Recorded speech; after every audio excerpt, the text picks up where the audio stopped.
चलिए आज की क्लास में हम लोग देखने जा रहे हैं विद्युत बल रेखाएं।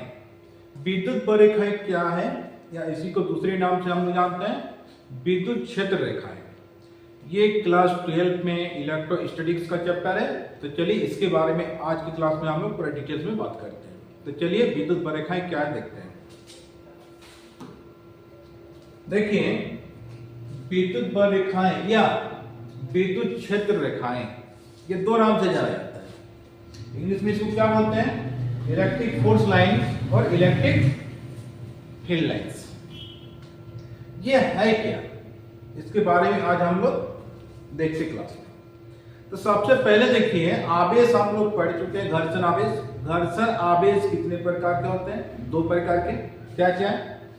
घर्षण से जो आवेश उत्पन्न हुआ था उसमें था एक पॉजिटिव और एक नेगेटिव। तो होता क्या है, देखिए कि पॉजिटिव चार्ज से हमेशा विद्युत बल रेखाएं, ये काल्पनिक रेखाएं निकलती रहती है। ये जो काल्पनिक रेखाएं निकलती रहती है तो बस इसी को हम लोग बोलते हैं विद्युत बल रेखाएं। इसका मतलब क्या, देखिए कि पॉजिटिव से हमेशा बाहर क्यों निकलेगा और नेगेटिव में समाप्त होगा। पॉजिटिव नेगेटिव में क्या बन जाता है? उदासीन बन जाता है। तो पॉजिटिव से प्रारंभ हो रहा है और नेगेटिव पर ये समाप्त हो रहा है। मतलब ये जाएगा तो कहां बन जाएगा? देखिए नेगेटिव में जाके समाप्त होगा। विद्युत बल रेखाएं जा रही है, हर एक दिशा से वो आएगी और नेगेटिव पर ये समाप्त हो जाएगा। बस ये काल्पनिक रेखा को हम लोग बोलते हैं विद्युत बल रेखाएं। अब देखिए यहां पर सवाल उठेगा फिर कि विद्युत बल रेखाएं क्या सीधा गमन करेंगे? ये परिभाषा में आएगा विद्युत बल रेखाएं एक सीधी काल्पनिक या वक्र रेखा होती है। अगर वक्र है तो यहां पर तो वक्र दिखने को नहीं मिल रहा है। तो देखिए वक्र कब प्राप्त होगा, इसको समझिए पहले।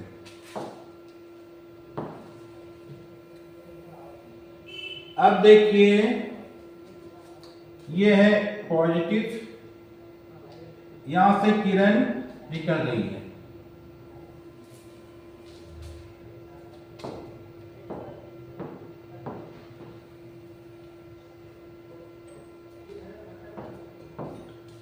ये है नेगेटिव, पॉजिटिव से नेगेटिव कर जा रहा है। अब मान के चलिए बीच में हम क्या करेंगे, एक पॉजिटिव को रख देंगे, पॉजिटिव चार्ज को रख दे बीच में। अब क्या होगा, हम लोग जानते हैं कि पॉजिटिव पॉजिटिव विकर्षण करता है। तो विकर्षण करेगा तो क्या हो जाएगा, ये तो टच नहीं करेगा। तो ये जो चार्ज है ये भी ये अपना विद्युत क्षेत्र को दर्शाएगा।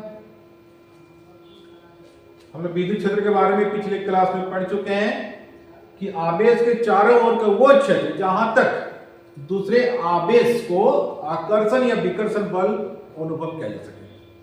अब देखिए इसके विद्युत क्षेत्र के अंदर में तो घुसेगा नहीं, ये विद्युत बल रेखा इसके साइड से होते जाएगा, इधर से भी जाएगा, साइड से होते हुए। अब देखिए एक दूसरे के प्रभाव के कारण ये बैंड हो गया। इसका मतलब क्या है, ये सीधी रेखा में जाती है लेकिन अगर एक दूसरे को प्रभाव मिलेगा तो वहां पर बैंड हो जाएगा। तो बस यही है विद्युत बल रेखाएं। तो इसका परिभाषा कैसे देंगे, ये सवाल के साथ है जेट बोर्ड में या बिहार बोर्ड में। अब देखिए ये बोर्ड लेवल में किस ढंग से सवाल को पूछा जाता है कि विद्युत बल रेखाएं क्या है, इसके विशेषताओं को लिखें। दो विशेषताओं को लिखें। तो चलिए हम लोग दो तीन को विशेषता देख लेते हैं, जो अच्छा लगे वही दो को लिख देना है बस। तो देखिए इतना तो समझ में आ गया। अब ये क्वेश्चन किस ढंग से पूछता है, देखिए विद्युत बल रेखाएं क्या है, विद्युत बल रेखाओं की विशेषताओं को लिखें। यह है सवाल।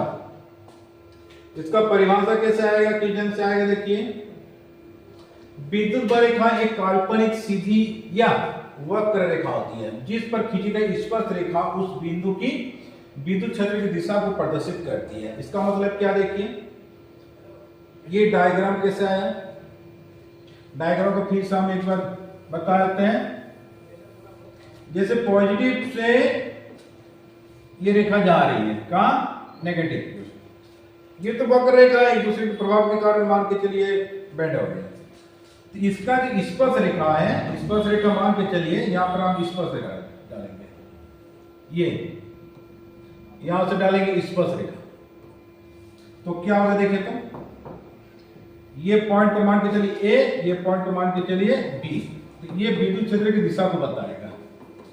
ए पॉइंट की विद्युत क्षेत्र की दिशा किधर होगा, मतलब ये सीधी डायरेक्शन, ये भी बी पॉइंट में, ये भी हो जाएगा सीधी डायरेक्शन। तो इतना तो समझ में आ गया कि स्पर्श रेखा विद्युत क्षेत्र की दिशा को प्रदर्शित करती है। तो ये हो गया इसका परिभाषा। अब इसके विशेषताएं में आते हैं। पहला विशेषता, अब देखिए विद्युत बल रेखाओं की विशेषताओं को लिखें। पहले स्टेप आ जाइए, विद्युत बल रेखाएं धनात्मक से प्रारंभ तथा ऋणात्मक पर समाप्त होती है। अब देखिए पॉजिटिव से हम क्या बोले, निकलती है, तो समाप्त कहां पर होगा, नेगेटिव पर। यह हो गया इसका पहला विशेषता है कि धनात्मक से प्रारंभ तथा ऋणात्मक पर यह समाप्त होती है। पहला स्टेप क्लियर। सेकंड स्टेप में आ जाइए, दो धनात्मक से निकलने वाली विद्युत बल रेखाएं एक दूसरे को विकर्षित करती है। इसका मतलब क्या, देखिए ये भी पॉजिटिव है, ये भी पॉजिटिव है, ये किरण सीधा निकल रही है, ये भी सीधा निकल रही है, तो पॉजिटिव पॉजिटिव आके क्या आ जाएगा, फाइट हो जाएगा। तो पॉजिटिव कभी एक दूसरे को आकर्षित करेगा भी नहीं, तो क्या होगा, वहां पर विकर्षण हो जाएगा।